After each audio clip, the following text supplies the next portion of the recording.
नमस्कार, मेरा नाम सौरभ है। आप देख रहे हैं दी लल्लन टॉप की चुनाव यात्रा। लल्लन टॉप की टीम गंगा आ गई है अपने अंतिम पड़ाव पर, और अंतिम पड़ाव है बिहार विधानसभा की किशनगंज विधानसभा। हम इस वक्त खड़े हैं मौलाना अबुल कलाम आज़ाद चौक पर। हमारे साथ तमाम लोग किशनगंज विधानसभा के जुटे हुए हैं। किशनगंज सीट की खासियत ये है कि ये फ़िलहाल एक लौती वो सीट है जो कि MIM यानी कि असदुद्दीन ओवैसी की पार्टी के खाते में गई हुई है। अगर यहाँ से विधायक की बात करें तो MIM के कमरूल होदा इस समय विधायक है यहाँ पर।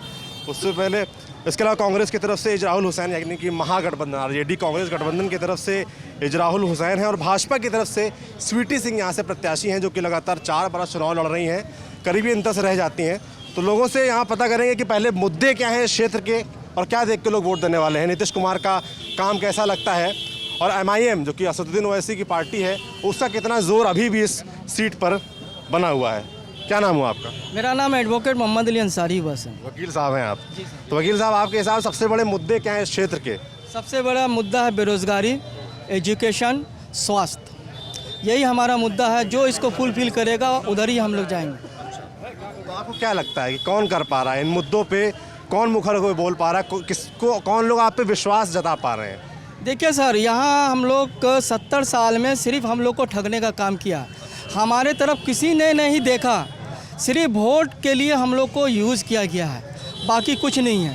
हम लोगों को पहले बीजेपी ने 2 करोड़ नौकरी देने का झांसा दे के हम लोग से वोट लिया। हम लोग किशनगंज की जनता जो है अमन पसंद है। यहाँ हिंदू मुसलमान नहीं चलता है, यहाँ सब सेकुलर है। इसलिए हम लोगों ने पहले बीजेपी को 2 लाख करोड़ की नौकरी दे के बेरोज़गारी को सोचा कि बेरोज़गारी दूर होगा, लेकिन वो दूर नहीं हुआ। फिर उसके बाद हम लोगों ने नीतीश कुमार की तरफ निगाहें टिकटकी निगाह से देखने लगे कि हमारे मुसलमानों का दर्द ये बांटेगा, लेकिन उन्होंने भी हम लोग के साथ धोखा दिया है। अब जाके गठबंधन की सरकार आई है, आने वाली है। हो सकता है कि उन्होंने तेजस्वी यादव ने कहा कि 10 लाख नौकरी देंगे, लेकिन एक बार हम लोग ने धोखा खा लिया है मुख्यमंत्री प्रधानमंत्री से। एक मरतबा फिर विश्वास दिखा रहे कि एक मरतबा उसने धोखा दिया, इस मरतबा इसको चांस दिया जाए, देखा जाए कि ये क्या 10 लाख नौकरी दे सकता है कि नहीं दे सकता है। आपने कहा कि 2 करोड़ नौकरियों का प्रधानमंत्री नरेंद्र मोदी ने वादा किया था, इसलिए यहाँ के लोगों ने उन पर विश्वास जताया। क्या नरेंद्र मोदी को आप लोग यहाँ के लोगों ने वोट दिया था उस बार? एकदम दिया था सर। उसके वोट रेशियो देखिएगा तो अच्छा रेशियो है। अगर उसको हम लोग वोट नहीं देते तो यहाँ का रेशियो उसका बढ़ता कैसे?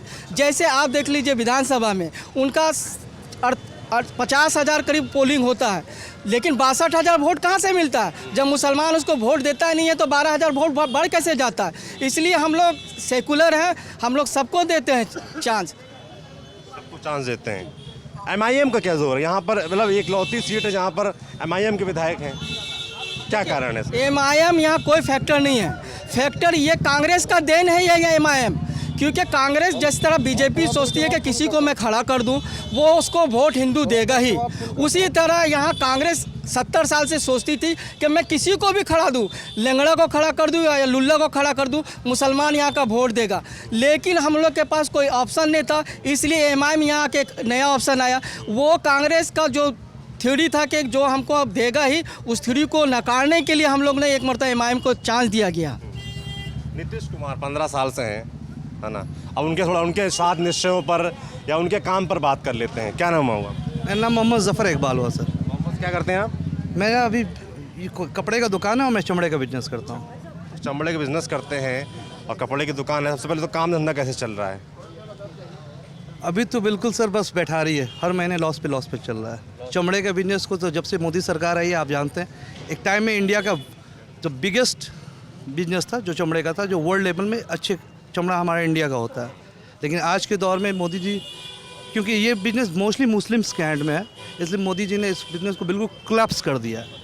आज के दौर में जो चमड़ा पहले क्योंकि मुसलमान ये काम करता है इसलिए मोदी जी ने किया। ये बात आप ऑब्जर्व कर सकते हैं। मैं इसको दावे के साथ नहीं बोल सकता हूँ, लेकिन ऑब्जर्व करता सकता हूँ, क्योंकि जो मोदी जी के जितने जो डिसीजन होते हैं mostly and against of Muslim दिखते हैं। जैसे कौन कौन से? जैसे आप CAA NRC ले लें, द बिगेस्ट वन। 3 तलाक है, CAA NRC है। और एज ए बिजनेसमैन जो बहुत सारे लोगों को चमड़े के बिजनेस के बारे में पता नहीं है, मैं इस बिजनेस से लगा हुआ हूँ तो मुझे पता है ये चमड़े का बिजनेस। आप कानपुर में कम ऑफ बेस्ट मोर देन 2000 फैक्ट्रीज बंद हो चुकी हैं सर। चमड़े की, मोर देन 2000 फैक्ट्रीज। आप सोच लो उसमें कितने लोग जॉब करते होंगे, अनएम्प्लॉयमेंट। सारे लोगों सबको पकौड़ा तलना नहीं आता है सर, सब पकौड़ा नहीं तल सकते हैं। सारे लोग पकौड़ा तल देंगे तो खाएगा कौन? अब जाते हैं बात आ जाते हैं हम थोड़ा सा, नहीं सर नीतीश जी तो खैर हमारा तो पलटू चाचा हूँ, किधर भी आ जाएंगे, उनके लिए कोई जवाब नहीं है। He is very good CM, बहुत अच्छे सीएम है, लेकिन वो कभी भी किसी की तरफ पलट के जा सकते हैं।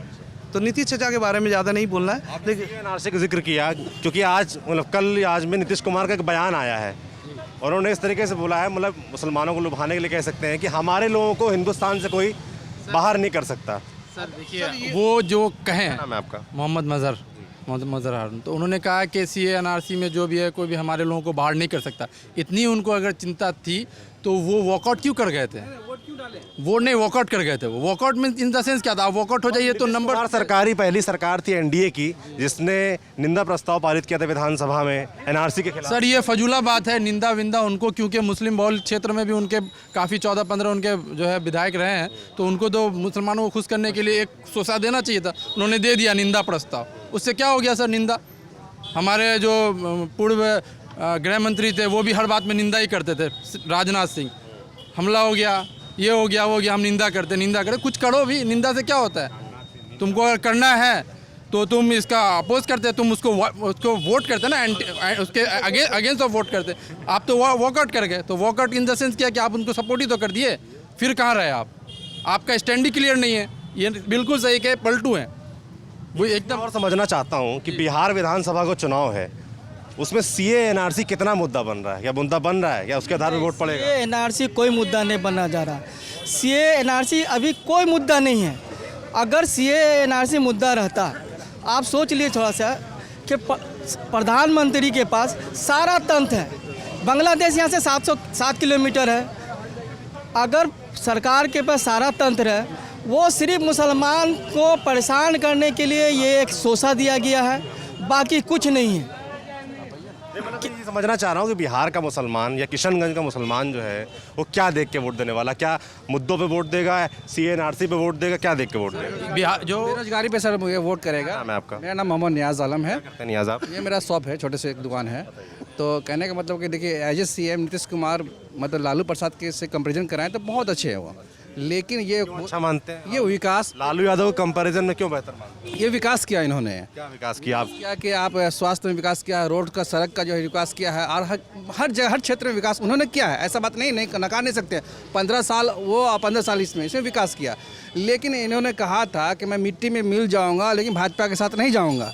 लेकिन इनका जो कहना था वो ये आप भाजपा के साथ जाके ये बात सही हो जाएगा कि मिट्टी में आप मिल ही जाएंगे। वो अब जो उनका जो विधायक था, कम से कम 80 या 90 विधायक था उनका, अब मुश्किल से उनको 10 या 15 विधायक मिलने जा रहा है।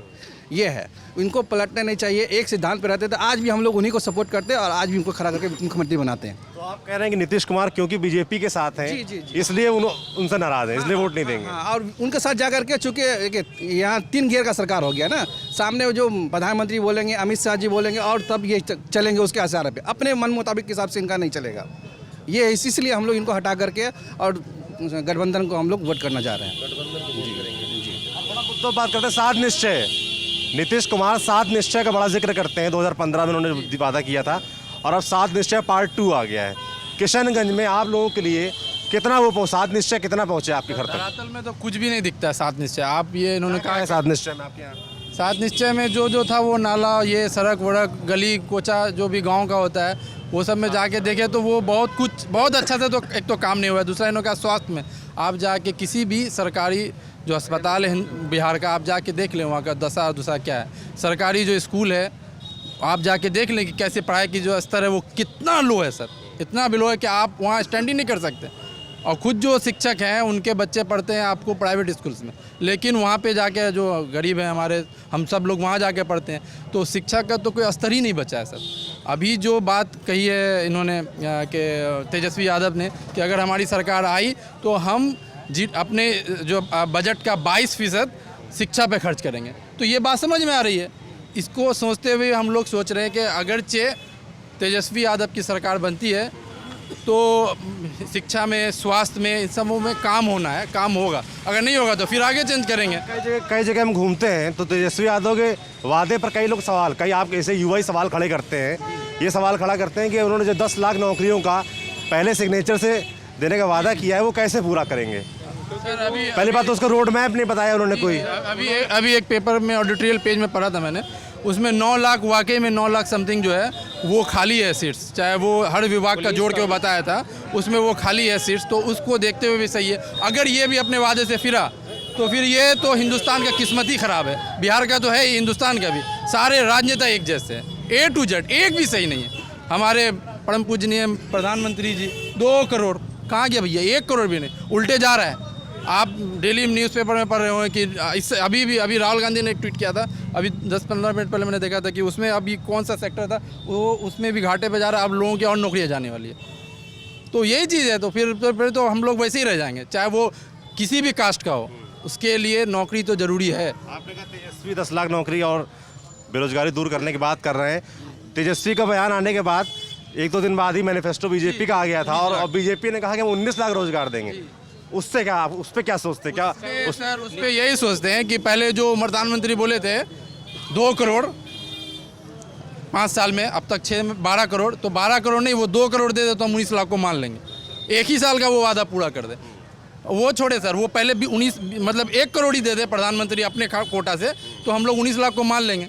क्योंकि यहाँ पे प्रधानमंत्री जी आ रहे हैं, अपना कार्यक्रम कर रहे हैं, लेकिन कुछ बात लोगों के पल्ले नहीं पड़ रही है। किसको वो उनके कौन बात को माने, किस बात को माने? सुनते हैं नरेंद्र मोदी जो भाषण देते हैं सर सभी जब बिहार आके, आप लोग सुनते हैं? जी बिल्कुल, और गौर से सुनते हैं, समझने की कोशिश। क्या सुना आपने नरेंद्र मोदी जी का? नरेंद्र मोदी ने ये कहा कि नौकरियों के विषय पे कि हम लोग, मेरी सरकार आएगी तो 19 लाख नौकरी देगी, ये मोदी साहब ने कहा। लेकिन धरातल में क्या है सर, पहले मोदी जी का पहले का ही भाषण था 15 लाख, वो क्या कहाँ गया? 2 लाख नौकरी वो कहाँ गया? कहीं तो स्टैंड ही नहीं कर रहा है, वो खुद ही अपने बातों पे स्टैंड नहीं कर रहे हैं, तो हम लोग उनके बात पे कैसे खड़े हो जाएं? उनके बातों को कैसे माना जाए? मानने की कोई बात मान ही नहीं सकते सर, कैसे माने? आप कह रहे हैं बैक रिकॉर्ड नहीं अच्छा है इसलिए भरोसा रिकॉर्ड अच्छा ही नहीं है तो हम कैसे अभी मान लें? अभी आप पहले फेल किए, अभी चाहिएगा कि आप जाके इंजीनियरिंग बन जाइए, आपका मैट्रिक में आप फेल हैं, आप कैसे इंटर में एडमिशन लेंगे? आप +2 में एडमिशन लेंगे 11th में, तो आपको मैट्रिक पास करना होगा ना, तो यह तो मैट्रिक फेल है वो, तो कैसे करेंगे? फेल तो याद है, खुद की भी डिग्री नहीं है भैया उनकी, सभी जान रहे हैं, आप भी जान रहे हैं, आप भी मुस्कुरा रहे हैं। अच्छा ये बताइए, इसी तरीके से जब डिग्री की बात आ रही है, पढ़ाई की बात आ रही है, तो तेजस्वी यादव की पढ़ाई की बात भी हो रही है। लोग, तमाम लड़के आप जैसे मुझसे कहते हैं वो 9वीं फेल है, कैसे चलाएंगे सरकार?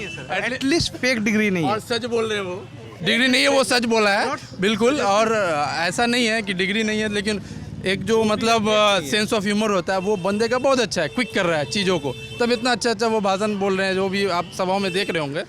तो अब बाकी जो स्पोर्ट्समैन होते हैं, नेताओं में शिक्षा, एजुकेशन मैटर करती है वोटर्स के लिए। हम लोग चाहते हैं जिस तरह कोई नौकरी लेने के लिए एजुकेशन का ज़रूरत है, उसी तरह पार्लियामेंट में एक बिल पास होना चाहिए कि जो भी नेता बनेगा उसको कम से कम ग्रेजुएशन पास करना होगा, तभी जाके देश का तरक्की होगा। एजुकेशन पे ध्यान देगा आदमी, नहीं तो वहाँ ऐसे आदमी को एजुकेशन मिनिस्टर बना दिया जाता है जिसका डिग्री का कोई पता ही नहीं है। जिसका डिग्री का पता नहीं है वो दूसरे को क्या एजुकेशन देगी? हमारी बात होगा तो बहुत लोगों की नौकरी चली जाएगी। क्या नाम है आपका? शमसी। शमसी क्या करते हैं? मैं पढ़ाई कर रहा हूँ। पढ़ाई कर रहे हैं? जी, क्या पढ़ाई कर रहे हैं? BA पार्ट 2 में, BA पार्ट 2। BA पार्ट 2 जी तो आगे क्या तैयारी है? सर कर रहे हैं अभी। यहाँ पे हम सोचे थे कि AMU सेंटर जो यहाँ पे बन रही थी, हम सोचे थे कि AMU सेंटर में जाके आगे B.Ed वगैरह कुछ करेंगे, लेकिन ये सरकार आकर के वो भी बंद करवा दी। यहाँ के B.Ed की पढ़ाई हो रही थी वो भी बंद करवा दिए। जी, किसने पढ़ाई बंद कराई? सरकार, गवर्नमेंट ने कराया ना सर, गवर्नमेंट ने फंड रिलीज नहीं किया तो बनेगा कहाँ से ये? और बिहार में जो डबल इंजन की सरकार है, आप ठीक ठाक आ गए, रोड देखे आप? ये डबल इंजन की सरकार में सबसे जर्जर स्थिति रोडों की है। ये सिर्फ बोल रहे हैं कि सात नीचे का कोई भी काम धरातल में उसका नहीं हुआ है, ना जल नल नजिया पूरा हुआ, ना स्ट्रीट लाइट पूरा हुआ, कुछ भी नहीं हुआ। और इस बार आप समझिए, इस बार क्या माहौल है सीट? जी, सीट पे क्या माहौल है? सीट पर सर देखिए, ये मुस्लिम बहुल क्षेत्र है और यहाँ पे क्या हुआ कि 73 साल आज़ादी के बाद 73 साल से इन पार्टियों ने, कांग्रेस, JDU, RJD और BJP, इन पार्टियों ने यहाँ पे सिर्फ लोगों का वोट लेने का काम किया है। यहाँ पे जो बुनियादी मुद्दे हैं उन पर कोई फोकस नहीं किया, इसलिए यहाँ पे एक पार्टी ओवैसी की पार्टी MIM आई हुई है और इस उस उपचुनाव में उनका खाता भी खोल गए हैं और सोच रहे हैं कि इस बार सब यहाँ से जोर लगा के MIM को मजबूत करेंगे ताकि बुनियादी सुविधा को वो पूरा कर सके। जी भाई साहब बोल रहे हैं कि 73 सालों में मुसलमानों को तमाम पार्टियों ने खूब इस्तेमाल किया, अब की बार करें ओवैसी साहब को मौका देंगे, उपचुनाव में उनके पार्टी कैंडिडेट जीत भी गए थे। तो क्या सब लोग ऐसे ही सोचते हैं यहाँ पर? अग्री। मैं भी एग्री करता हूँ। मैं पहले तो इस चीज़ को समझना चाहता हूँ जो मैं रीज़न बिहाइंड दे रहा हूँ। अब जैसे किशनगंज के बारे में अगर आप जानेंगे सर, जो जूट होता है किशनगंज का, इसको गोल्डन जूट, यहाँ का जूट सबसे उम्दा होता है। लेकिन आज तक यहाँ पे सिर्फ किशनगंज में सिर्फ कांग्रेस का ही राज है, चाहे बाप दादा के नाम हम लोग जानते ही थे। जब वोट देने जाना है तो किसको देने जाना है भाई? पंजाब को। आज भी बहुत सारे लोगों से आप कांग्रेस के कैंडिडेट का नाम पूछोगे नहीं बता पाएंगे, किसको वोट देंगे? कांग्रेस को। तो ऐसे ही हो रहा था, लेकिन जब थोड़ा समझ में आए तो आज के दौर में लोग बोलते बेरोजगारी। अगर कांग्रेस है ही यहाँ पे जूट के लिए ही एक मिल बनाती जिसको जूट यहाँ के जूट को यूटिलाइज करती, तो ये यहाँ के लोगों को जॉब मिलता और बहुत ज़्यादा खुशहाली आती। और यहाँ का किशनगंज फिर और फेमस भी होता है कि भाई यहाँ के जूट के लिए आप कहीं के हर जगह की अपनी खासियत होती है। किशनगंज की खासियत जूट है, लेकिन लोग जानते ही नहीं यहाँ के जूट को, क्योंकि यहाँ का सारा जूट बड़े व्यापारी खरीदते हैं और बड़े मंडी में जाकर फिर ज़बरदस्त मुनाफे बेचते हैं। और यहाँ के जो किसान हैं, इस वजह से जूट की खेती कम होती चली जा रही। जो ज़मीन जूट के लिए ज़रखेज़ थी, वो अब जूट पैदा करना बंद कर रही है। आप किसी भी किसान से पूछ लें, अब वो मक्के पे जा रहे हैं। क्यों? क्योंकि कांग्रेस ने इसको ध्यान ही नहीं दिया। हम लोग तो बचपन से कांग्रेस को वोट देते हैं, बचपन में मैं बचपन से देखता आया हूँ। मैं सोचा देख कैसे रहे। अच्छा, पापा के साथ जाते होंगे, गोदी में दबा देते होंगे बटन। तो आज के दौर बीजेपी से तो आप कुछ उम्मीद ही नहीं कर सकते हैं किशनगंज के लिए। जैसे इंडिया के लिए जैसे मोदी, जैसे अभी राहुल जी बोल के गए कि MU के लिए, तो आई जस्ट अज्यूम, मैं गारंटी नहीं दे रहा हूँ, लेकिन ये जो MU है ना, किशनगंज का राम मंदिर हो जाएगा सर। हर इलेक्शन में MU का एक बार बात निकलता है कि MU के ये कर देंगे वो कर देंगे। करना धरना कुछ नहीं है। अरे भाई इतने दिन से आप अभी भी आपके MP क्या किए आप MU के लिए? क्या किए आप MU के लिए? बस अभी फिर वादा किए। राहुल गांधी से सवाल पूछ रहे हैं जी, राहुल गांधी से। अब उनके जो चाहने वाले वो जवाब दें। पूछेंगे ही तो, सवाल तो पूछेंगे ही ना कांग्रेस से। 73 साल उन्होंने राज किया यहाँ पे, तो क्या किया आज तक उन्होंने? कांग्रेस का एक भी कोई काम यहाँ पे गिना दे कि इतने सालों में कांग्रेस एक भी काम किया है तो हम लोग मान जाएंगे, समझे? सिर्फ वोट लिया है। आप क्या बोल रहे हैं? क्या नाम? हाँ बोलिए। मेरा नाम मोहम्मद नसीम है। क्या करते हैं नसीम आप? हम तो दिल्ली में जॉब करते थे। ये लॉकडाउन में हम ऐसा बर्बाद हुआ कि अब हमको रोड पे चलना पड़ रहा, फेरी भी करना पड़ रहा। तो हम तो दिल्ली में क्या करते थे आप? दिल्ली में तो हम सुपरवाइजर थे, लाइन सुपरवाइजर थे और होम फिनिशिंग टेक्सटाइल में एक्सपोर्ट होता था। जैसे बेड कवर, रज़ाई कवर, उससे हमको मालिक बाहर निकाल दिया, छटनी कर दिया। 5 लेबर का छटने को, उसमें स्टाफ को भी छटनी का। स्टाफ में हम भी थे, फुल एंड फाइनल कर गए, तब काम नहीं है। तो हम इतना परेशान हो गए लॉकडाउन में, कहीं से किसी चीज़ का सहायता नहीं मिला पूरे लॉकडाउन में। अगर हमारे पास नहीं होता पैसा तो हम भूखे मर जाते, मेरा पूरा परिवार मर जाता। इसलिए मैं मोदी सरकार को कोसता हूँ कि ऐसा सरकार नहीं होना भी ठीक है। मैं वो 70 साल पीछे याद करता हूँ, चाहे वो जंगल राज हो। कांग्रेस के राज में आम आदमी परेशानी था, गरीब आदमी परेशानी था, रोजगार वाला परेशानी था, जो नौकरी पेशा वाला था वो परेशानी था। बढ़ावा? अरे बढ़ावा MIM कौन है? बीजेपी का B टीम है। हम तो ये जानते हैं, अगर आप इतना बड़ा सेकुलर है तो गठबंधन से क्यों नहीं मिले? तब हम मानते हैं। क्यों? आपको अपना नेचर सही करना पड़ेगा, तभी लेगा वो। आप तो कांग्रेस को कोसते हैं। पर यही MIM वाले बोलते हैं। जवाब देना चाहूँगा मैं, वो जो कह रहे गठबंधन क्यों नहीं, क्या गठबंधन वाले उन्हें खुद नहीं लेंगे? क्योंकि वो मुस्लिम के फेवर पे बोल रहे हैं, वो देख रहे हैं उनका हिंदू वोट बैंक खिसक जाएगा, इस वजह से महागठबंधन वाले उन्हें खुद नहीं लेंगे। सर, महागठबंधन वाले उन्हें क्यों लेना चाहिए? अगर उनको लेना है तो सबसे पहले अकबरुद्दीन ओवैसी का जो स्टेटमेंट हुआ था 2014 में 13 में, तो उस पर तो खुद असदुद्दीन ओवैसी साहब ने कोई कार्रवाई नहीं की। और उनका जो भी फायरिंग स्पीच रहा है न्यूज़ में, चैनल में, तो ये हिंदुस्तान है, लोग समझते हैं, एज्यूम करते हैं कि आप साहब हैदराबाद में हैं, ठीक है, वहाँ आप 100 साल से हैं, लेकिन आप 7 सीट पे वहाँ पे लड़ रहे हैं, जीत रहे हैं। यहाँ आगे 24 सीट में, या अदर जैसे महाराष्ट्र में उन्होंने गया 1-2 सीट जीतते हैं, 10, 12, 15 सीट कैलकुलेशन आप लोग के इसमें देख रहे हैं हम लोग, ठीक है ना, ललन टॉप में भी देखा है मैंने। तो कैलकुलेशन ये कहता है कि 1-2 सीट तो आप चलिए निकाल लीजिए, आपके अच्छे नेता हैं, ये है वो है, लेकिन बाकी जो सीट है भैया उसका क्या? तो यहाँ पे तो मुसलमानों को अगरचे आपको सपोर्ट करना है तो नंबर्स ऑफ पीपल आपको विधानसभा में ज़्यादा बढ़ाना होगा। तो अब आप या तो डिसाइड कर लीजिए कि आप किस साइड में हैं। आप अगर डिसाइड नहीं कर पा रहे हैं तो फिर तो लोग यही सोचेंगे ना, जो इन्होंने कहा कि हाँ बिल्कुल सही है, अगर लग रहा है तो भाई ये इनके बातों में गलत भी नहीं है, लोग एज्यूम कर रहे हैं, लोग समझ रहे हैं। कि इन्होंने कहा कि ओवैसी जो है वो बीजेपी भारतीय जनता पार्टी की बी टीम है, इस पर क्या सोचते हैं? इस पे सर ये क्लियर, इतना डीपली जाना कि बी टीम है, वो हिंदुस्तान है।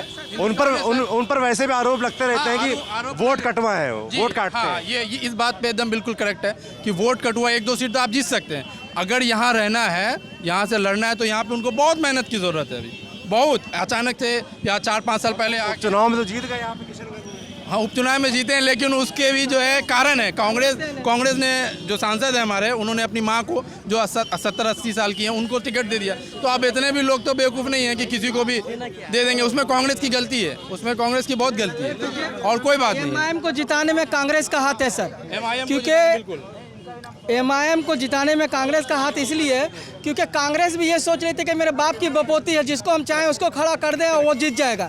इसलिए MIM को इस मरतबा जिता दिया गया कि तुमको ये दिखा दिया जाए कि तुम्हारी बाप की बपोती नहीं है, हम लोग जिसको चाहेंगे उसको चाहे। और रहा सवाल मुसलमान के बारे में, कोई पार्टी कोई कुछ नहीं बोलता है। आपने कहीं भी हमारे ओवैसी साहब को नहीं देखा होगा CAA का प्रोटेस्ट में, कहीं पर आप देखा? हिंदुस्तान के हर प्रोटेस्ट में मैं गया हूँ, अपने बच्चा को लेके, अपने 6 साल के बच्चा को लेके, हिंदुस्तान या शाहीन बाग हो या लखनऊ हो या पटना हो या बेंगलोर हो, मैंने हर जगह किया, लेकिन कहीं पर मैंने ओवैसी साहब को नहीं देखा। खाली कहना करनी और कथनी में बहुत अंतर होता है। मुसलमान इतना पागल नहीं है।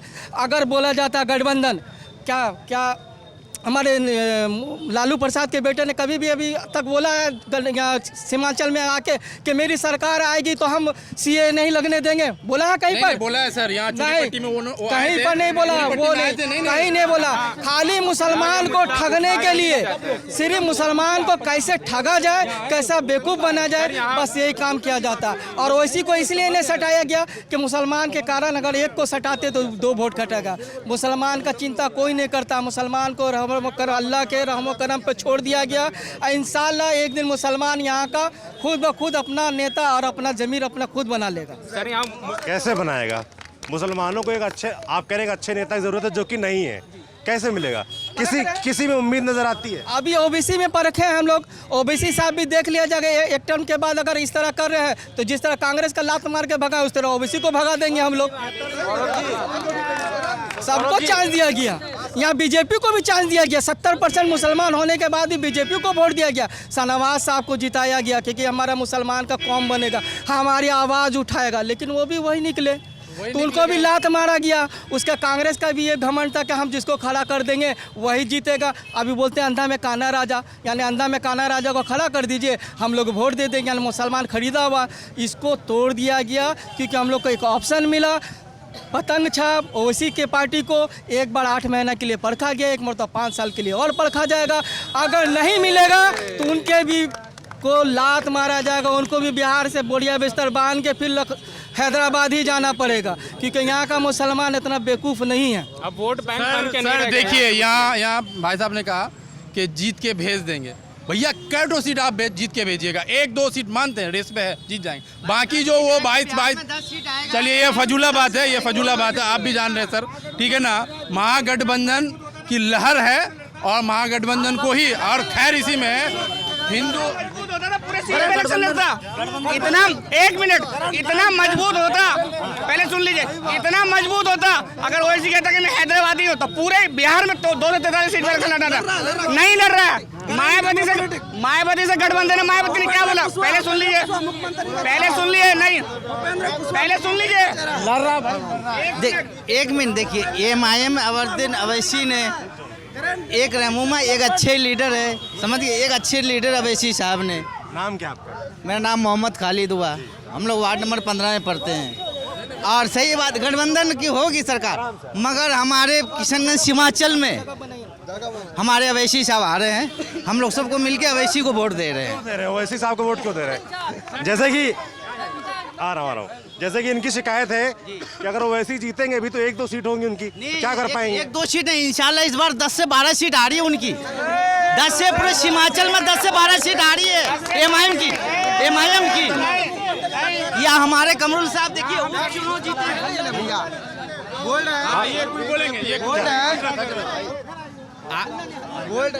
आज का बेटा बात कर फिर आपको बताइए क्या नाम है आपका? एक मिनट, मेरा हल्ला मत, मेरा नाम शांत हो जाइए साहब, अभी सबसे बात करेंगे। कमाल अहमद है, मैं यहाँ पैदा हुआ हूँ। उपचुनाव में ओवैसी साहब का पार्टी जो यहाँ जीता, 2017 में यहाँ फ्लड आया, आप मुझको 2 रोटी खिला दिया और मजमा में बोल दिया कि मैं हैदराबाद से गुड़ भेजा, चावल भेजा। 2017 में यहाँ फ्लड आया, उसके बाद उपचुनाव हुआ, हमारे एमपी साहब यहाँ से जीत गए, जावेद साहब। आप 2 रोटी मुझको खिला के और 1000 के मजमा में आप बोल दें कि मैं किशनगंज के मुसलमानों को हैदराबाद से सड़ा हुआ गुड़, चूड़ा, मूढ़ी, पानी भेजा, तो आपने मुझको 2 रोटी खिला के उगड़ दिया। यही ओवैसी साहब का काम है कि गरीब को खिला के उगड़ते। वैसे लोगों को हम लोग देखना नहीं चाहते हैं। जो इंसान इंसानियत की बात करे, ना वो हिंदू हो ना मुसलमान हो, ना हिंदू बुरा है ना मुसलमान बुरा है, आ जाए बुराई पर वो इंसान बुरा है। ओवैसी जैसा खतरनाक, और ओवैसी नहीं, वो तो मवेशी है, हैदराबाद से यहाँ आकर के लोगों को लड़ाने का काम करता है। इस बार आप नौजवान हैं, जितना तेज आप भागिएगा उतना तेज मैं नहीं भाग सकता हूँ। आपने देखा है बड़े बड़े शहर में घोड़ों का रेस होता है, जो कमज़ोर घोड़ा होता है वो रेस हार जाता है, और जो नौजवान होता है वो घोड़ा वो रेस जीत जाता है। अब रहा नीतीश जी का बात, नीतीश जी विकास के मामले में काम किए हैं, थोड़ा राह से भटक गए हैं, काम अच्छा किए हैं। आज पूरे बिहार में 10,98,000 लोगों को वो 400 रुपये महीना वृद्धा पेंशन भिजवाते हैं। नीतीश जी ने विकास का काम किया। यही पुठिया में अब्दुल कलाम आज़ाद कृषि कॉलेज खुलवा दिया, नाली, रोड, गली, पुल, पुलिया सब हुआ। कुछ नौजवानों को ओवैसी ने भड़काया है, जिसके कारण आज नौजवान अपने आप को नहीं समझ रहे हैं। आज के नौजवानों को चाहिए ओवैसी नहीं, हाथ में कलम और कॉपी, कॉलेज, स्कूल, मदरसा, ये आज के नौजवानों को चाहिए। ओवैसी साहब क्या ये कर सकते हैं? ओवैसी साहब का हैदराबाद में बहुत बड़ा कॉलेज है, एक लड़का के एडमिशन लेने के लिए 20 लाख 25 लाख रुपए वहाँ लेते हैं। वो क्या किसी गरीब के बच्चे को उसने अपने कॉलेज में एडमिशन करवाया? इसलिए यहाँ ओवैसी का चाल नहीं चलने वाला है। इस बार महागठबंधन की सरकार होगी इंशाअल्लाह। इस बार सारे यहाँ पर कोई हिंदू मुसलमान नहीं है, सारे लोग एक है। अगर मुझसे आप पूछिएगा तो ये वो जगह है कि यहाँ महाभारत की लड़ाई में यहाँ से 5 पांडव क्रॉस किए हैं नेपाल। महाभारत की लड़ाई में जब बहादुर शाह जफर को यहाँ से रंगून भेजा गया, तो ये बगल में मेन गांव मस्जिद है, बहादुर शाह जफर इस मस्जिद में नमाज पढ़ के इसी रास्ते से रंगून में उनका मकबरा है। ये वो ऐतिहासिक जगह है। लोग यहाँ पर आकर के हमारे 70% लोगों को लड़ाने का काम करते हैं। ये कौन किया? मोदी जी 1914 में आए, 2014 में आए। ओवैसी साहब कब आए? 2014 में आए। क्यों आए? क्योंकि यहाँ अंदर में तो खिचड़ी पक रहा है। एक सिक्का का 2 पहलू। फिल्म शोले आपने देखा होगा, देखा है ना फिल्म शोले? अमिताभ बच्चन जो सिक्का उड़ाता था, इधर भी टेल उधर भी टेल, यही दोनों है। मोदी जी भी वही हैं और ओवैसी जी भी वही हैं। नमस्कार, अस्सलाम वालेकुम, जय हिंद, जय भारत। भाई साहब ने कहा कि ओवैसी साहब लड़ाने का काम करते हैं। सर मेरा नाम रतन पोद्दार है। क्या करते हैं आप? सर पढ़ा लिखा रिटायर्ड आदमी है, छोटा मोटा कारोबार है। क्या सोच रहे हैं आप? क्या चुनाव का क्या मिजाज लग रहा है? सबका बात तो सुने ही सर, चुनावी मुद्दा भी सब सुने। यहाँ का सर मेन चीज़ है डिपेंड किसान। किसान की बात शायद कोई नहीं कहा। किसान यहाँ का जो है, पहले यहाँ एक खेती होती थी सर, सिर्फ भादों का महीना में भदवा धान। उसके बाद लोग था सा पटुआ लगाने लगे। ये पाट का इलाका हमारा था सर। बहुत सारे नेता यहाँ से आए, आज़ाद साहब, मोहम्मद आज़ाद साहब, मरहूम रफ़ीक साहब, तस्लीम साहब, हमारे मुन्ना मुश्ताक खेल मंत्री, बहुत लोग मंत्री यहाँ अच्छे अच्छे ओहदे पर रख कर गए, लेकिन किसी ने भी यहाँ पर जूट मिल का निर्माण नहीं किया। 14 बार जूट मिल का निर्माण हुआ, बंद हुआ, निर्माण हुआ, बंद हुआ, किसी ने काम नहीं किया। अगर वो हो जाता सर तो आज हम भी कुछ पढ़ा लिखा लड़का कुछ काम करते। अब हम लोग बूढ़ा हो गए, आने वाले जो नस्ल हैं उनका क्या असर है ये कहना तो मुश्किल है। यहाँ कारोबार बोल के कुछ नहीं है सर। खेती करके यहाँ का किसान जो है अपना पटुआ में अपने आग लगा दिया, उसको रेट नहीं मिला। अब ये ज़मीन जो है, कुमार सरकार तो दावा करती है भाई कि हमने MSP दिया धान और गेहूं पर, क्या मिलता है किसानों को यहाँ पर? सर यहाँ का किसान इतना गुस्सा करके और तकलीफ़ में करके सब पलायन हो गया बाहर। अब यहाँ का किसान पटुआ जब धो के आता है मार्केट तो उसको उसका लागत का इतना पैसा भी नहीं मिलता, वो उसमें आग जला के खुद जला देता था पटुआ गुस्सा से। अब ये ज़मीन जो है कुछ बड़े बड़े लोगों का हाथों में बिक गया, सब सर यहाँ से आगे जाएंगे थोड़ा सा आगे सब चाय पत्ती बागान लगा दिया, चाय बागान लगा दिया। चाय जा रहा है तो चाय हम लोग का यहाँ का क्या मतलब है, 2-4-10 मजदूर एक बीघा में खटता है, बाकी फैक्ट्री से काम होता है। खेती ही यहाँ का ख़त्म हो गया सर। यहाँ खेती नाम का कोई चीज़ नहीं है, नौकरी चाकरी अच्छे अच्छे लोग यहाँ पर जो हैं सब बेकार है, किसी को नौकरी नहीं सर। रोजगार के लिए क्या किसी ने बिहार में पिछले 15-20-30 साल में कहीं सीरियस कोशिश नहीं की किसी ने? हमारे यहाँ रोज़गार है ही नहीं सर, रोज़गार हमारे यहाँ नहीं है। जब इलेक्शन का टाइम आया तो ये होगा वो होगा। अगर यहाँ पे एक तो मेडिकल कॉलेज भी है तो आपका बच्चा मेरा बच्चा उसमें एडमिशन नहीं कर सकता सर, कि आप पढ़ लिख के डॉक्टर बना दीजिएगा, ये भी नहीं होगा। अच्छे अच्छे स्कूल हैं, अगर वहाँ से बच्चे को पढ़ाएं तो आपका सर्टिफिकेट, आप तो मैट्रिक फेल हैं या जाहिल हैं या पढ़ा लिखा नहीं है, आपके बच्चे का भी यहाँ एडमिशन नहीं होगा। सोचिए क्या केंद्रीय में कर ले या बाल मंदिर, जो कुछ अच्छे अच्छे स्कूल है, बाप माँ का सर्टिफिकेट स्कूल में खोया जाता है। उतना प्रोग्रेसिव मेरा इलाका है नहीं। हम लोग तो गरीब हैं, जाहिल जबट हैं, पढ़ाना चाहते भी हैं तब भी नहीं पढ़ा सकते। मेडिकल में बच्चे पढ़ लिख के जाएंगे तो एडमिशन नहीं होगा, पैसा लगता है हर जगह। तो यहाँ तो सब चीज़ बेकार है सर, कुछ कहना बेकार है। उम्मीद है, लगता है कोई करेगा। पहले नेता 15 साल से नीतीश कुमार है, अब की बार तमाम पार्टियां उतरी हुई है। चिराग पासवान अलग लड़ रहे हैं, उपेंद्र कुशवाहा कंपनी है, ओवैसी साहब लड़ रहे हैं, पप्पू यादव एक नेता हैं। किसी से उम्मीद नजर आती है? उम्मीद तो सर अब ये कांग्रेस के गठबंधन से उम्मीद हमको है कि इसकी सरकार गठबंधन में है, कुछ अगर हो जाए तो हो जाए। और एक्स्ट्रा पार्टी जो है कोई उम्मीद है नहीं, जो सेंट्रल का है उसी से मेरा काम होगा। लेकिन हम लोग का यहाँ का दुर्भाग्य है सर, यहाँ जीत गया कौन सेंट्रल में, यहाँ कौन स्टेट में कौन। आज तक यहाँ का यही हाल है, यहाँ का लेंथ कभी नहीं बना। बहुत बार एक बार जीते भी, शाहनवाज जी बीजेपी और हिंदू मुसलमान सब मिलकर दिया, वो भी वैसे किया। जब इलेक्शन का टाइम आता है तो लोगों को इस तरह बांट दिया जाता है कि लोग मेन मुद्दा से भटक जाते हैं। कोई जीत के एक्स्ट्रा पार्टी क्या करेगा सर? मुसलमान क्यों बढ़ता है? मेन मुद्दा बेरोजगारी का, हाँ? बेरोजगारी का यहाँ मेन मुद्दा बेरोजगारी का है। इस बार तेजस्वी सरकार आनी है, वो उनसे उम्मीद है कि इस बार नौजवानों के साथ में रहेंगे और किसानों के साथ में रहेंगे। भाई साहब ने कहा कि हिंदू मुसलमान को बांटा जाता है, तो क्यों बट क्यों जाता है हिंदू मुसलमान? यहाँ पे देसी पश्चिमा बोलो था मुस्लिम बढ़ जाता है। यहाँ पे जो है ना देसी पश्चिमा बोलो था मुसलमान लोग बढ़ जाते हैं, होता है ना। यहाँ पे कि ये बना हुआ व्यू बना हुआ है कि एक व्यू बना हुआ है कि यहाँ पे कोई MP MLA कुछ भी होगा तो सुजापुरी ही होगा। यहाँ पे जो है MP MLA कोई भी होगा सुजापुरी ही होगा। मतलब पश्चिमा जो यहाँ शहर के लोग हैं कोई MP MLA नहीं बन सकता। यहाँ पे मुसलमान भी बटे हुए हैं, यहाँ पे मुसलमान भी बटे हुए हैं सर, ये बात यहाँ पे है। मुसलमान कह रहे हैं आपस में बटे हुए हैं। चाचा ने बोला कि यहाँ के नौजवानों को ओवैसी साहब बरगला रहे हैं और बहका रहे हैं, ऐसा कोई बात नहीं है।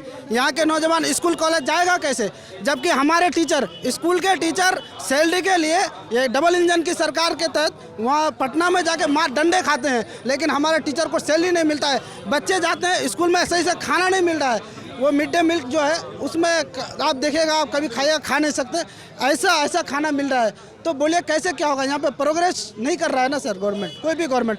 अब रही बात महागठबंधन की, सर वो तो खुद अपने विधायक को नहीं संभाल पाते हैं सर, तो उस पर कैसे उम्मीद किया जाए? नीतीश कुमार के साथ जब वो आए थे पिछली बार, हम लोगों ने भरोसा किया, वोट दिया, लेकिन वो नीतीश कुमार को संभाल नहीं पाए, तो आप बताइए कैसे?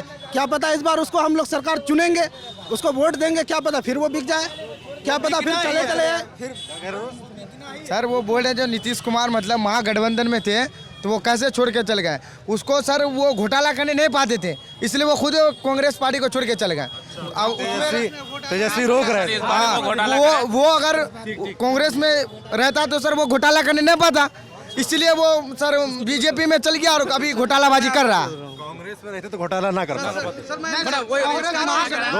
घोटाला नहीं करेगा। जी सर, तेजस्वी सर बहुत प्यारा आंसर। कांग्रेस ने घोटाला नहीं किया, 70 साल तक सत्ता में रहे पूरे हिंदुस्तान में, घोटाला नहीं किया, इसलिए आज हिंदुस्तान जो है अमेरिका और चाइना को पीछे कर चुका है ना जी। सुन लीजिए, मजे ले रहे हैं भैया आपके, समझ नहीं पाया आप। ये मैंने आपको बताया ना, कांग्रेस को वोटर्स को ये भी नहीं पता होता। हमारे एमपी साहब वो बोलते हैं ना मामा से काना मामा अच्छा, बिहारी हम समझते हैं, यानी कोई जो नहीं कांग्रेस वोट दो ना पगला है ना, काना मामा को उठा दिए, बपौती है। तो हम मतलब उनका क्या है, यहाँ के जो एमपी साहब हैं, मतलब उनका मतलब यहाँ पे क्या है कि वो जिसको जाएंगे उसी को टिकट मिलेगा, ऐसा मतलब यहाँ पे आम आदमी को टिकट नहीं मिलता कांग्रेस से। मतलब उनका यहाँ पे ये है कि वो जिसको चाहेंगे उसको टिकट मिलेगा, या तो टिकट का खेला होता है सर, खरीद बिक्री का खेला। अभी जो मतलब किशनगंज का जो प्रत्याशी है इजहारुल हसन, वो सर किसान का बेटा है, वो बाहर से नहीं आया कहीं पे, वो गरीबे है, उतना वो अमीर भी नहीं है और एजुकेट है। वो कितना अमीर है यहाँ पे एमपी एमएलए सर? अमीर सर अमीर नहीं है, मेरा उतना अमीर नहीं, कितना अमीर, मीडियम क्लास सर, किसान का बेटा। आप सोचिए किसान का बेटा है तो कितना पैसा हो सकता है, एक किसान के पास कितना पैसा हो सकता है, कुछ थोड़ा बहुत। अरे वाड्रा साहब जी यहाँ पे एमपी एमएलए से ना, यहाँ पे शहर के लोगों को किसी को कोई फायदा नहीं होता है, कभी नहीं हुआ है, कभी नहीं हुआ है। यहाँ पे एमपी एमएलए को कभी फायदा नहीं हुआ है, मतलब बन जाते हैं उसके बाद जनता से कोई मतलब नहीं। अब यहाँ के एमपी साहब तो नजर भी नहीं आते हैं जीतने के बाद। कि मेरा सवाल, एक मिनट, घोटाले पे ये है कि हिंदुस्तान की ये विडम्बना है, जो भी सरकार है बगैर घोटाले की तो कोई है नहीं। अभी हमारे लालू प्रसाद यादव जो थे वो घोटाला किए, चारा घोटाला सब जान रहा है। अगर वो अपने जमीर को मार देते और बीजेपी के साथ हो लेते तो अभी वो परम पूजनीय होते और वो एकदम पाक साफ रहते। नीतीश कुमार साहब का भी कोई पकड़ के सृजन घोटाला या पता नहीं बहुत सारा घोटाला पकड़ के रखा, वो उधर चले गए। जितने भी नेतागण जो माननीय विधायक या महोदय जो भी चुन के जाते हैं उनको उधर जाना होता है, कोई भी उनके ऊपर वो बहुत लांछन लगाएंगे बीजेपी वाले। जब उधर चले जाएंगे तो वो लांछन मुफ्त, भैया सतगुरु हो गए। अब तो वो यहाँ छोड़ेंगे तो प्रसाद निकलेगा, सीधा चीज। अब एकदम दूध के दूल्हे हो गए वो। अभी लोग बोलते हैं कि हमें अच्छा नेता चाहिए, हमें चोर नहीं चाहिए, फिर ये बोलते हैं कांग्रेस घोटाला करती, ये मानते हैं। तेजस्वी जी के पिताजी घोटाला करते ये मानते, फिर भी वोट क्यों नहीं? जो क्लियर है तो एमआईएम अभी क्लियर, एमआईएम का घोटाला है, एमआईएम ने कोई घोटाला किया? एक मिनट, एमआईएम का उतना बड़ा मंच ही नहीं है कि वो घोटाला करे। घोटाला करने के लिए भी मंच बड़ा होना चाहिए। एक मिनट भैया, एक मिनट बोलने दीजिए ना। एमआईएम 100 बरस की पार्टी है, आज तक तरक्की खाली मुसलमानों में है और जगह नहीं है उसके लिए। और जगह जाकर पकड़ बनावे, खाली मुसलमानों की जगह पकड़ बनाएगी अवैसी सरकार। अवैसी साहब खाली मुसलमानों के लिए है, औरों के लिए नहीं है। उनको हर समाज को, हर तबके को लेकर चलना है ना, वो एक समाज को क्यों लेकर चलते हैं? अवैसी साहब खाली एक तबके को लेकर चलते हैं, क्यों? क्यों ले? हम इसीलिए इस बार हम लोग गठबंधन के साथ हैं। तेजस्वी की सरकार, तेजस्वी की सरकार आना है। 10 लाख नौकरी के लिए किसके साथ देगा? नौजवानों के साथ में है, हम किसान के साथ में है। इस बार देगा। लालू जो किए उसका लड़का नहीं करेगा, वही उसके अंग है। ये कह रहा हूँ, ठीक जो बोल रहे अवैसी साहब के बारे में बोल रहे, अभी सब दलित पिछली जाति के साथ है, वो धीरे अभी हुए हैं, वो राजे खानदान के हैं। जब हिंदुस्तान की एक बार जंग हुई थी चाइना से, जो उनके दादे ने कई टन सोना उनको दिए, कई टन सोना अवैसी साहब के दादा ने दिए। सब दादे ने दिया। बाप ने घोटाला किया तो बाप बेटा नहीं करेगा, तो बहुत लोग दिए हैं। दूसरी बात, दादा सब दिए भाई साहब। मुगल कितने हिंदुस्तान में सब तो वही दिए हैं। वो लोग बात नहीं है, और जगह आ जाए वो। सर इनका कहना है कि बाप ने घोटाला किया तो क्या बेटा घोटाला, तेजस्वी सरकार आएगी तो सबको नौकरी मिलेगा। आपका कहना सही कि बाप तो यहाँ पर तो ये भी बात है, बाप ने घोटाला किया तो बेटा नहीं करेगा, यहाँ पर कितना सच है आप बता दिए, क्योंकि बेटा उन्हीं का है। ये आपने सुना है जनरेशन से जनरेशन टू जेनेटिक्स जाता है। अगर उसके बाप के अंदर घोटाला है तो कहीं बेटा भी घोटाला किया तो बोले एक नहीं, बाप चोर है तो क्या बेटा पुलिस नहीं बन सकता है? एक बात हुई क्या? बाप अगर चोर है तो बेटा पुलिस नहीं बन सकता है? बन सकता है भैया, ये पढ़ा लिखा। अब आप लोग शोर मचाने लगे हैं, है ना, और शोर मचाएंगे बात खत्म हो जाएगी। आराम से बात करिए। सरकार नीतीश जेलते हैं, वो जेल जाएगा। महागठबंधन का सरकार आएगा, वो जेल जाएगा। चारा घोटाला के बाद कन्फर्म है। चारा घोटाला के बाद सबसे बड़ा घोटाला 24,000 करोड़ रुपए घोटाला जल हरियाली में घोटाला जांच की जाएगी। ये जो सृजन घोटाला आप जमीनी स्तर पर जाके देखिए, जो जल हरियाली लगाई गई है 1 महीने के बाद शुरू होने से पहले टंकी जाके गिर गई है, ठीक है। ये सब हर कर लिया। बहनों, भाइयों और बहनों, ये सब खत्म हो जाएगा। दाढ़ी इतना कर लिया है ना, दाढ़ी छोटा करना पड़ेगा उसको। उसका आज क्या होगा? उससे दाढ़ी छोटा हो जाएगा। उससे क्या होगा? उससे क्या होगा? उससे ये हो, उसको अब एहसास हो रहा है कि मेरे बिहार में उससे क्या होगा? चलिए जो होगा, अब तेजस्वी सरकार इस बार आना है, आएगा और युवा सरकार है। रुकिए, आपने जो भी कमेंट किया उससे क्या होगा बताइए? आपने दाढ़ी वाले जो कमेंट, इस बार खत्म, इस बार खत्म। यहाँ से उसका प्रधानमंत्री के बारे में कोई अब सब नहीं बोल सकता। वो हमारे देश के प्रधानमंत्री है, मेरे प्रधानमंत्री है और आपके भी प्रधानमंत्री है। प्रधानमंत्री के बारे में कोई भी अपना पर्सनल अटैक नहीं करेगा, क्योंकि राज सवाल सर आप बोले थे कि मुसलमान हिंदू क्यों हो जाता है, तो ये हिंदू मुसलमान की वंडनमा है, मुसलमान की बदकिस्मी है कि यहाँ पर हमेशा मुसलमान को अलग कर दिया जाता। कभी हम आरजेडी के साथ सटे तो हमारा हो गया YM, हम लोग लालू और यादव मुसलमान के साथ है। कभी हम कांग्रेस के साथ सटे तो कांग्रेस समझ लिया हमारे बाप की बपोती है। अब एक आया है OBC की पार्टी, उसको तरफ सट रहे तो वो सोच रहे कि खाली मुसलमानों को ठगने का काम हो रहा है। अब हिंदुस्तान के मुसलमान दिल दिमाग खोल के सोच रहा है कि अब हमको क्या करना है। क्या सोच रहा है? आने वाला 5 साल में हम लोग बहुत सोचेंगे समझेंगे कि अब हम लोग को क्या करना है, क्योंकि हम लोग को कोई मूर्ख ना बनाए। अगर ऐसा नौबत आएगा तो हिंदुस्तान का मुसलमान उसके बाद नोटा दबाएगा। ये एक लास्ट चांस है, हम लोग देख रहे थे तेजस्वी यादव को या OBC को दिया जाए। अगर ये लोग भी हमारे पर खड़ा हुआ तो फिर तो ठीक है, नहीं तो फिर हम लोग का नोटा जिंदाबाद है। उसके बाद हम लोग सबको नोटा पे वोट देंगे। नरेंद्र मोदी क्या करें? जैसे कि मान के चला जाता है, मतलब पूरी मैं ईमानदारी से बात करता हूँ आप लोगों से, ये मान के चला जाता है कि मुसलमान उस पार्टी को वोट देगा जो भारतीय जनता पार्टी को हरा रही हो, ये मान के चला जाता है ना। ऐसा क्यों है? कैसे बदलेगा? क्या कुछ वो कर सकते हैं जिससे ये बदले? या बीजेपी की तरफ भी मुसलमान वोट दे, ये माना जाता है। उनके मैनिफेस्टो में कुछ भी चीज़ बीजेपी का अगर मुसलमानों के पक्ष में है तो मुसलमान क्यों नहीं उनको परहेज किया है? नरेंद्र मोदी साहब हैं, वो भी मुस्लिम तो है नहीं। राहुल गांधी वो भी मुस्लिम नहीं है। मुसलमानों का जैसा भाई ने कहा अपर लेवल में एक भी नेता नहीं है, पड़वा ही नहीं है, फ़र्क नहीं। चलो हम आपको देते वोट, आप करते, वो 70 साल की, आप 170 साल रहो ना, कोई फ़र्क नहीं पड़ता। आप मैनिफेस्टो में मुझे जगह तो दो, कहीं तो स्टैंड रखो हमारे लिए, कहीं नहीं रखा आपने। आप क्या कर रहे हैं? आ रहे हैं मुसलमानों के 3 तलाक, उससे क्या फ़ायदा हो गया? हिंदुस्तान का GDP बढ़ गया GDP। 3 तलाक पे जो फैसला है कोर्ट का जी, क्या आपको लगता है कि वो गलत है? बिल्कुल गलत है सर, बिल्कुल गलत है। उस चीज़ शरीयत को हक के खिलाफ है, उस चीज़ को समझना होगा, उस चीज़ को आपको बैठना होगा, बैठ के आप कमेटी बनाइए। आप मुसलमानों पे छोड़ दीजिए ना कि आप इसका सोल्यूशन मुझे दीजिए, आपको दे देता सोल्यूशन, आप तो मिले भी नहीं। आप जमीयत उलमाओं से जाके मिले, आप खड़े ना, आपके मुल्क के अपने आपके ही लोग हैं। आप तमाम मुस्लिम महिलाएं इस बात का विरोध करती हैं। तमाम नहीं है सर, 1-2 जो मतलब वो प्रोपोगेंडा चलाया जा रहा है, 1-2 जो है सब क्या 2-3 है, वो आपको आपके न्यूज़ रूम में बैठ के वो जो मुंह में आए वो बोल देती है, ऐसा नहीं है। के बाद 3 तलाक लाने के बाद कई मुसलमान को सजा हुआ, कहीं हुआ सजा। सिर्फ हिंदुस्तान का टाइम को किल किया गया। कोई बात नहीं, शरीयत से आप खेलना, मेन मुल्ता से भटक। मुसलमान के बारे में कहीं कुछ हो, बीजेपी का काम है कि उसमें घी में आग डालना। अभी आप देखिए, आप बोल रहे थे कि मुसलमान से क्या, फ्रांस में क्या हुआ? हमारे नबी करीम सल्लल्लाहु अलैहि वसल्लम के कार्टून बनाया गया, हम लोगों ने आवाज़ उठाया, प्रधानमंत्री ने तुरंत सपोर्ट कर दिया। आज हम कोई नारा लगाते हैं कि फ्रांस ये गलत किया तो हम पे केस हो जा रहा।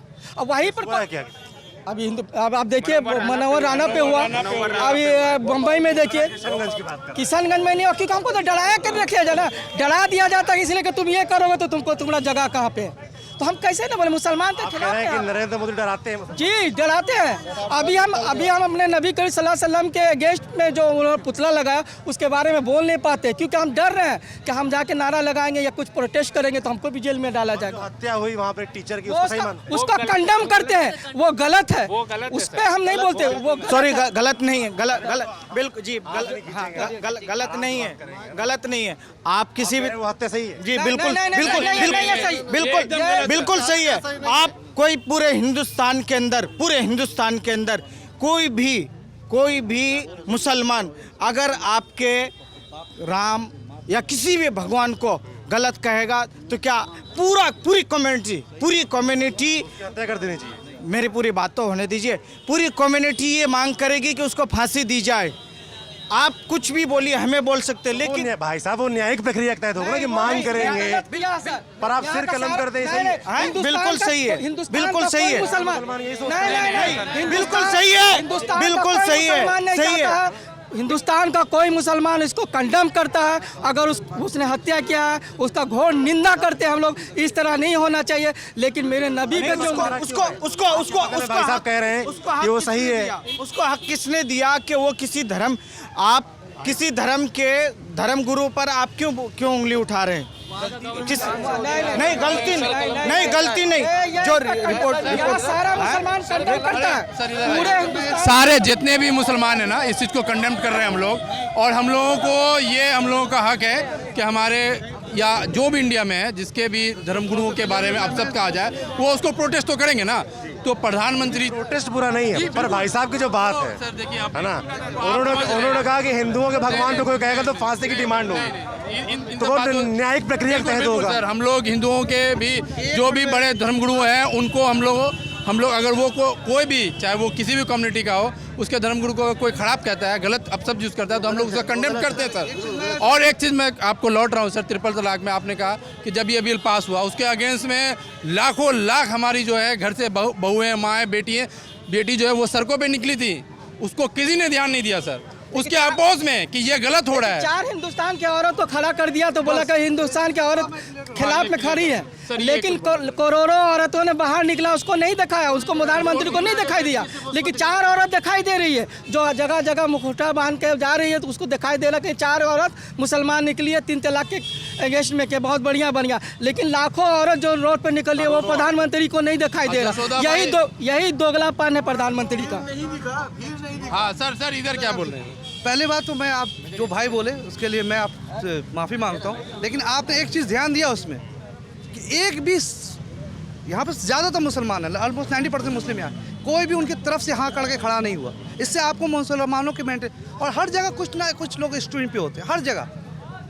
और जहाँ तक सेकंड बात जो ट्रिपल तलाक पे बात चल रही थी, अल्हम्दुलिल्लाह आप भी अगर शादीशुदा हैं तो अगर नहीं है तो आप एक्सपीरियंस करेंगे, आपका शादी हो जाए, हर मियाँ बीवी में थोड़ा बहुत अनबन होता है, ठीक है, और कई जगह होता है थोड़ा ज़्यादा हो जाता है जिसको हमारे घर वाले संभालते हैं। लेकिन जो ट्रिपल तलाक का लॉ आया है जो ये सिर्फ औरतों को सेफ्टी की जोन के लिए नहीं है। ये क्या होगा कि औरत को कोई समझा भिजा के भेज दिया कि जाओ जाके पुलिस स्टेशन में कंप्लेंट करो, अब उसके हस्बैंड को डायरेक्ट बोलेगा नॉन अवेलेबल केस होगा, हस्बैंड 3 साल जेल हो जाएगा। वहीं अंदर से उसको पैसा बोल रहे जी बोलिए सर।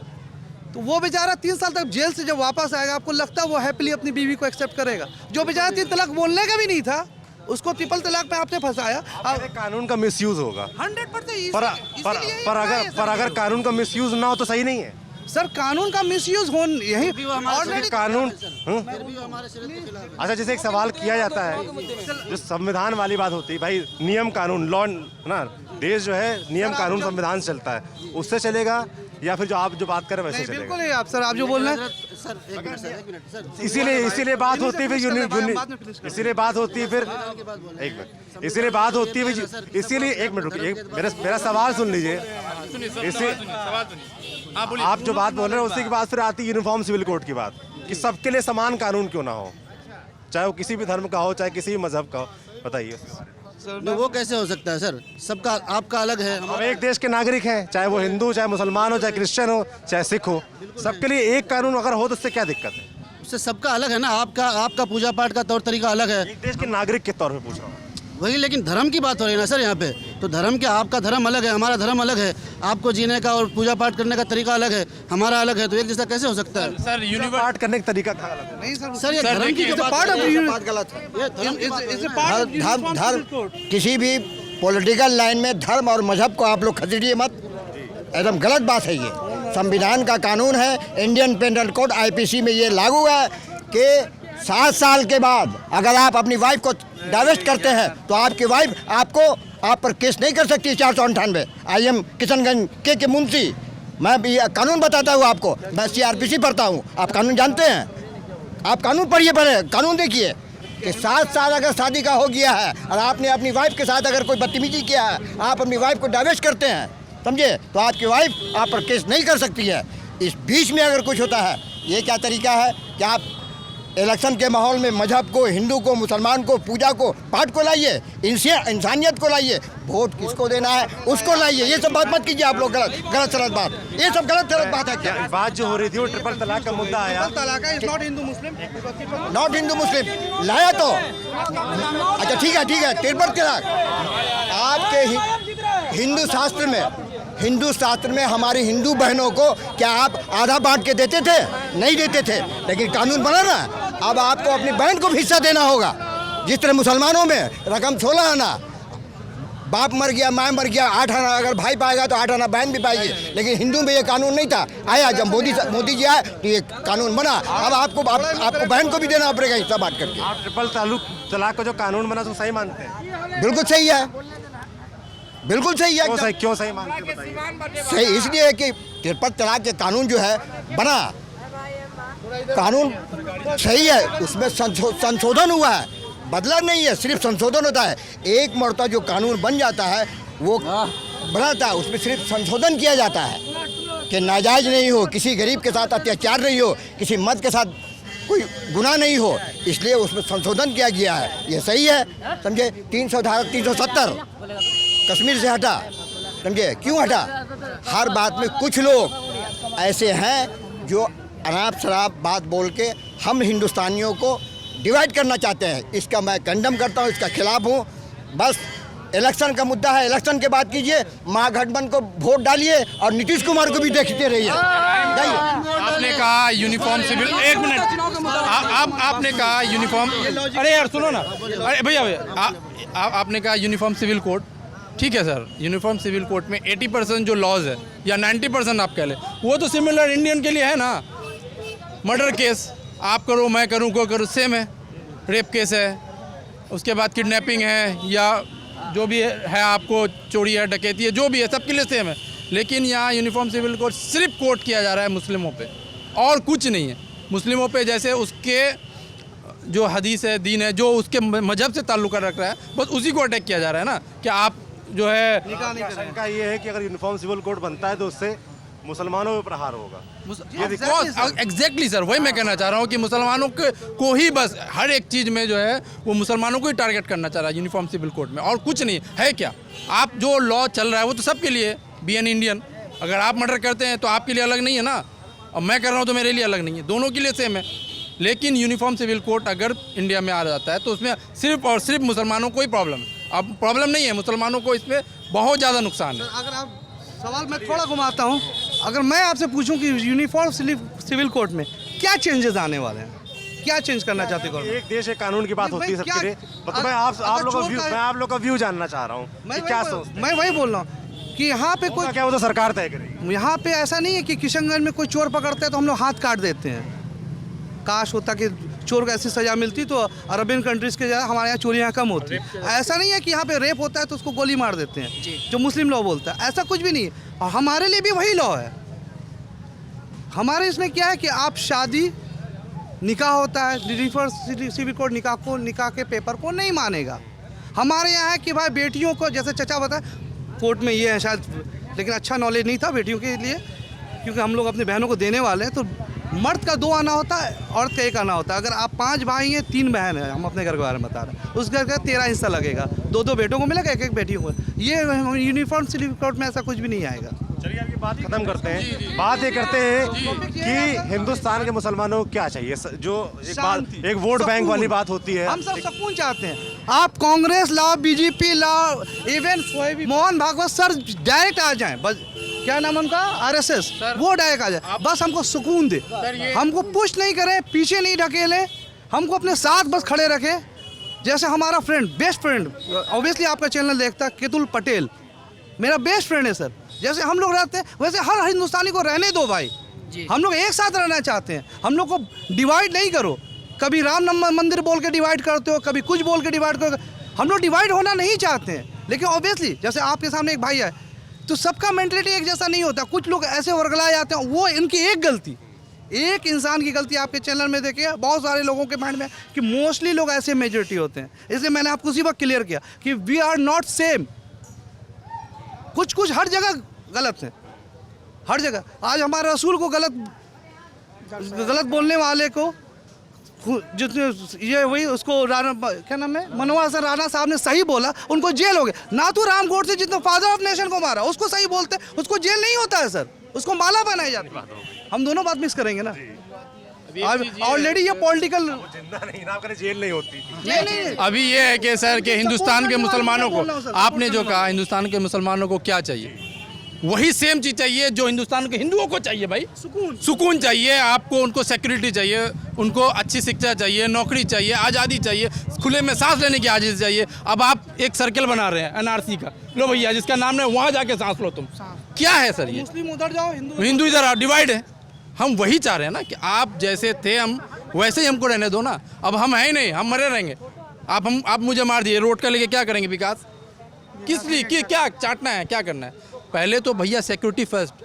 अगर आप मुझे सिक्योर ही नहीं कर पा रहे हैं, इंडियन गवर्नमेंट, मोदी जी, आपको ही कह रहा हूँ, अगर आप हम जैसों को सिक्योर नहीं कर पा रहे हैं सर, तो फिर लानत है सर हिंदुस्तान पे कि आप अपने ही मुल्क के, आपके ही लोग आपसे इत्तेफाक, इतना एकदम बिल्कुल ना इत्तेफाक रख रहे। क्यों सर? कुछ तो रीज़न है। आप ऐसा कुछ करें जिससे हम सबको दिल पे सुकून हो जाए। हमें कोई मुसलमानों को कोई फ़र्क नहीं पड़ता है कि कौन पावर में, who is in the power.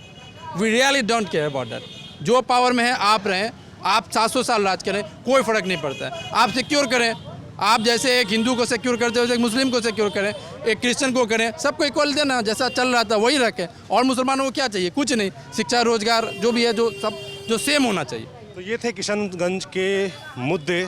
लोगों ने बताया कि शहर के बड़े मुद्दे क्या हैं, बिहार के बड़े मुद्दे क्या हैं, और आखिर में जो मेरा सवाल था कि यहाँ के लोगों को, यहाँ के मुसलमानों को क्या चाहिए, तो लोगों ने बड़ा मुखर होकर कहा कि हमको भी वही चाहिए। अच्छी बात बोली जो किसी हिंदू को चाहिए, शांति चाहिए, रोज़गार चाहिए और सिक्योरिटी चाहिए। उम्मीद करते हैं ये बात देश के हुक्मरानों तक पहुँचेगी। आप देखते रहिए दी लल्लन टॉप की चुनाव यात्रा। मैं सौरभ हूँ, कैमरे के पीछे मेरे साथ जहरी हैं। शुक्रिया।